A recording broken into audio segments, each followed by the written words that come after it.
All right, and welcome back to a Raptors podcast. I'm your host, as always, Lucky Roberts. As the Raptors go 1-2 against the Indiana Pacers in what was, uh, you know, I guess as expected. I thought this team could go, probably 1-3 in this week, and that's what we saw.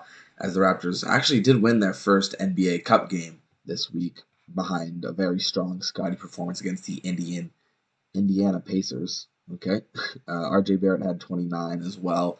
It was the 1-2 duo we've seen so well, and still quickly we're waiting on with the injured elbow to have that BBQ and see what this team's potential truly is after seeing it at the end of last year and seeing how well they came together, those three. And we shall see, but it's interesting to see because the Raptors win against the Pacers, who have been struggling this season. Tyrese hasn't had the best season, neither has um, Miles Turner, Benedict Mathurin. But in this game, Tyrese Halliburton was pretty effective, but on a whole, his efficiency has really, really dipped. And sort of, we've seen Siakam take his place as the best Pacers player. But as we know, as Raptors fans, having Siakam as your best player probably isn't going to be a recipe for success.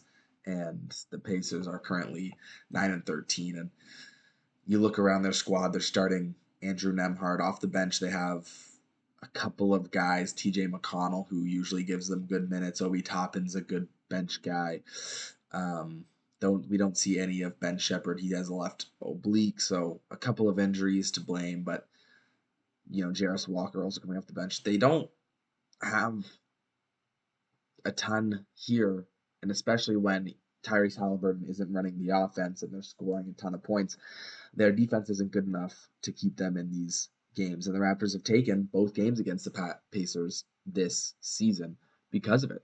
And it was just, nobody could guard Scotty. He was able to get to the free throw line. He ran the offense, 9 assists, had 7 turnovers. So, him versus Pascal, a little bit of a good matchup there, but weren't really able to get anything out of it. Podol owned Miles Turner once again in the post with 17 and 10.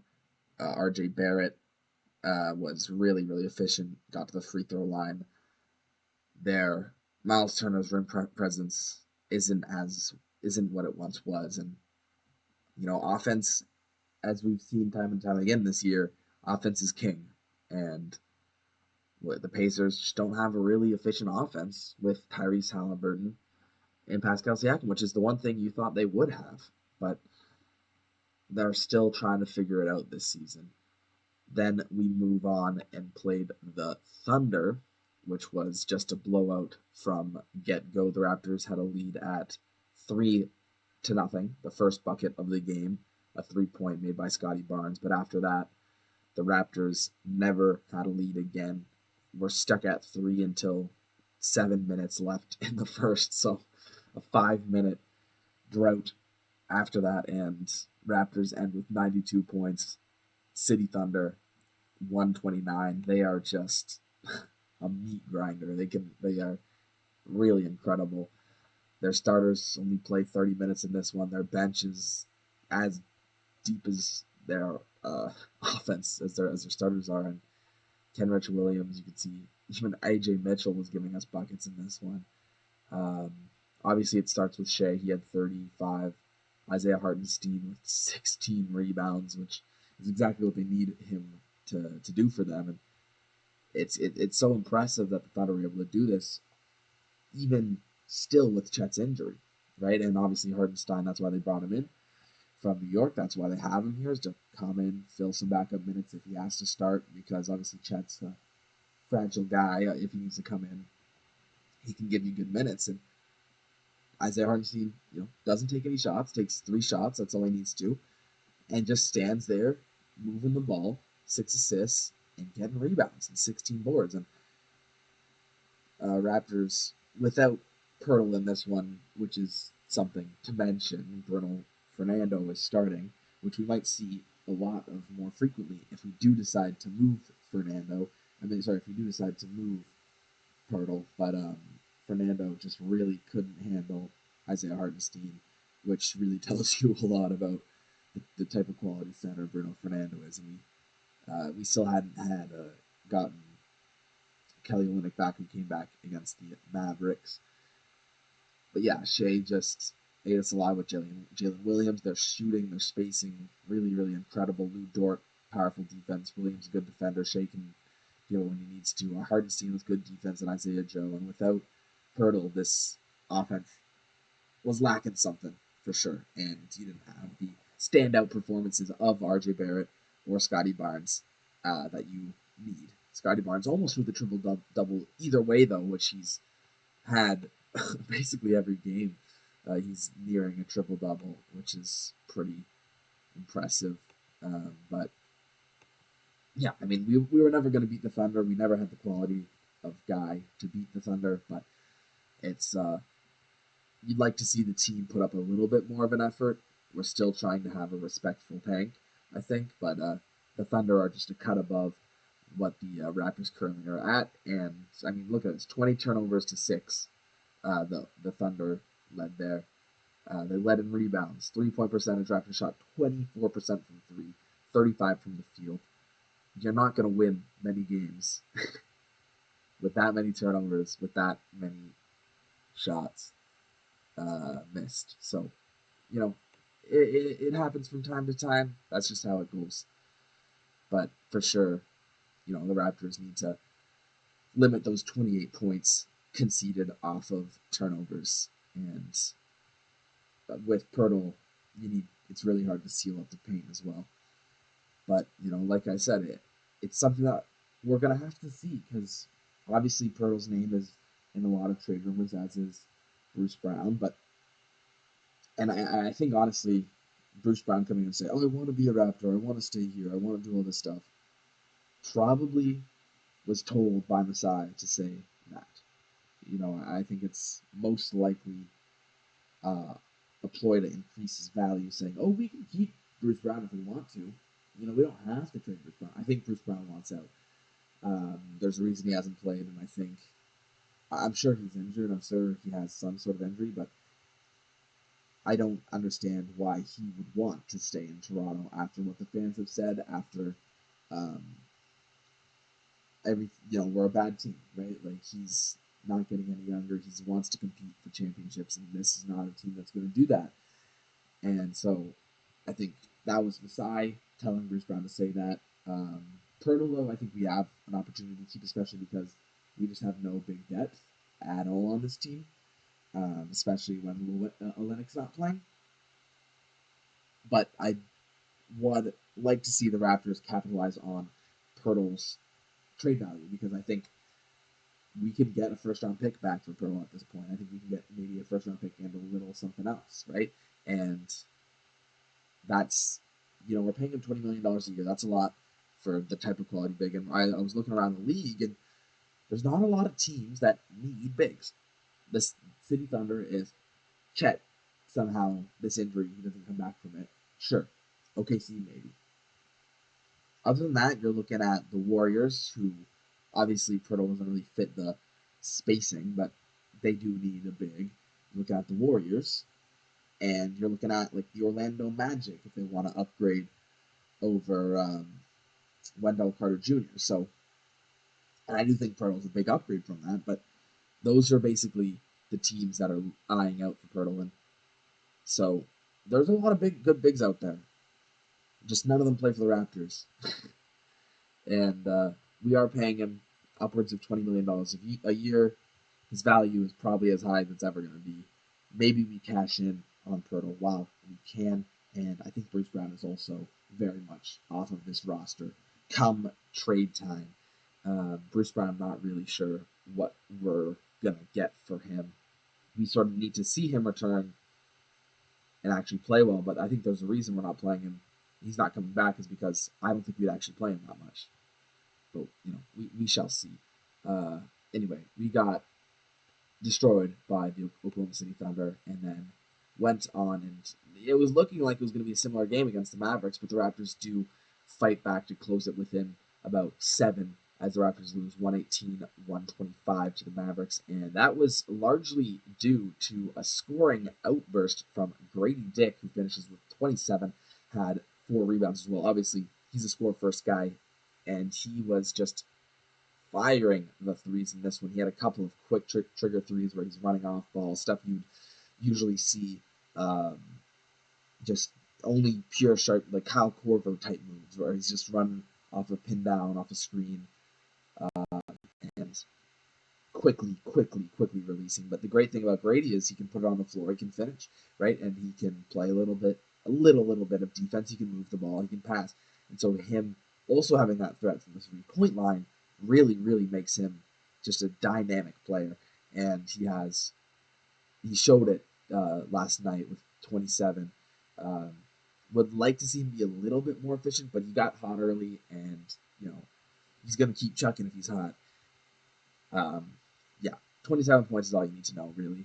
5 for 14 from the 3-point line, 8 for 21 from the field. Scotty Barnes, once again, almost a triple double, 19 points, 14 assists, 3 steals, a block, 8 rebounds. That's a Scotty Barnes stat line if you ever knew it.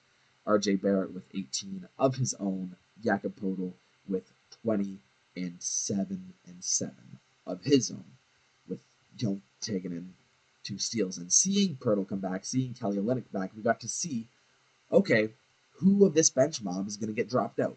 Okay, and so you see 14 minutes for Olynyk. He's getting himself back. Didn't miss, 13 points, 3 for 3 from the field, 3 for 3 from 3, 4 for 4 from the free throw line, 4 rebounds, 2 steals. Great job, Kelly. And we're going to see him probably into the 20 minutes, into the 30 minutes pretty soon. Okay, Ochai has 20 minutes. We're not dropping his minutes. Mobo, 21 minutes, good defense, seven rebounds, some big offensive boards, not dropping his minutes. Davion Mitchell, being a great passer for this team, great defender, 27 minutes, haven't dropped his minutes.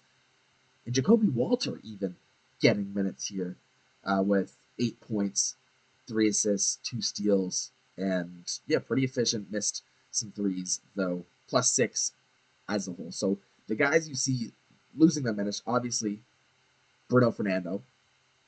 I don't think that was even a question. You see Jamal Shed dropping out, which makes sense. Davion Mitchell coming back into a bench point guard role, probably going to drop Shed's minutes. Jamison Battle's minutes also had been dropped. But one player who's really interesting that was dropped, Chris Boucher, does not play, and it's a coach's decision, no injury. And I think Chris Boucher is being great for this Raptors team. I honestly think you can find 10 minutes per game at least for Chris, because he brings that effort. He's had a great year from the 3-point line as well. He's 10 points per game this season, and so obviously he struggled the last couple of games from the 3-point line, and that's why you're dropping him. But he gives effort, he gives rebounds.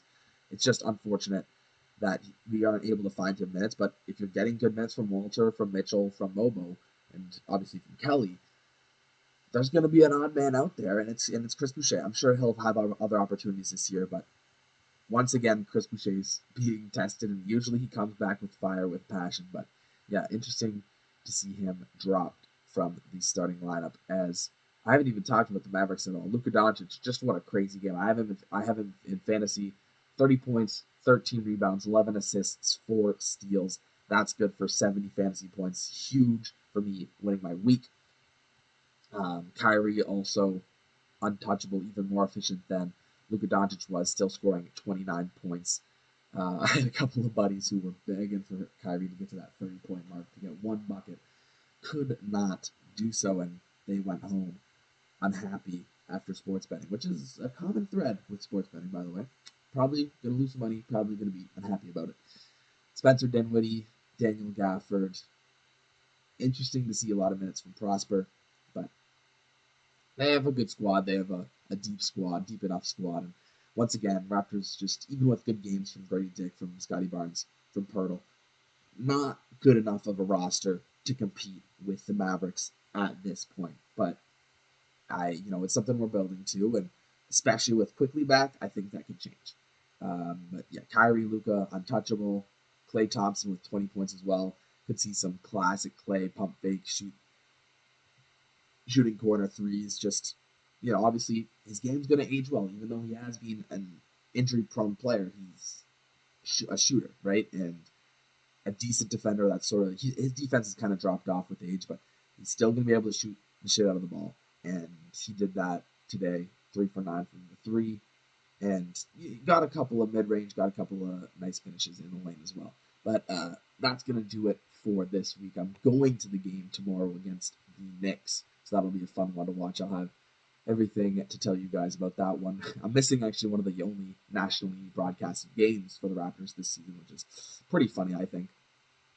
Yeah, it'll be a fun one against the next other games we have upcoming next week. We have Miami, and that's about it. There's been, I mean, unless I come back 2 Mondays from now and talking about the Chicago game as well, but I might just have the New York game and the Miami game to recap for y'all. And yeah, New York game will be fun. We get to see OG again. A lot of these games, players are coming back to Toronto. I think they want to get those games in when they can before this team is completely out of the playoff picture. And I understand that. Fill the building while you can. And then we go to Miami, which I honestly could see the Raptors winning that game against Miami. I'm not really happy with what I've seen, and Miami just continues to run it back with the roster that continually is in the play-in and can surprise sometimes, but it's a roster that I don't think is going to be threatening to win a championship, and I don't think ever really was. So, um, especially at the ages of their star guys and how they have developed. So, winnable game against Miami. New York, maybe not so much. We'll see who's playing in it, who comes back. But yeah, that was been our week. The Raptors 7-17, exactly where we need to be for the uh, flag, for the Cooper flag draft here upcoming. Still better than the 76ers, and that's all I need from this Raptors team. And so, yeah, pretty happy about it, and we keep chugging along. Maybe a couple more wins, a couple more fun games next week with the NBA Cup stuff going on, and get to watch some NBA Cup, some college football, some NFL, lots of sports going on. So appreciate you guys for listening. You can follow me on Twitter if you like. Do whatever you want. I'm not your boss. Appreciate you guys for listening, and I'll see you guys next week after those 2 games.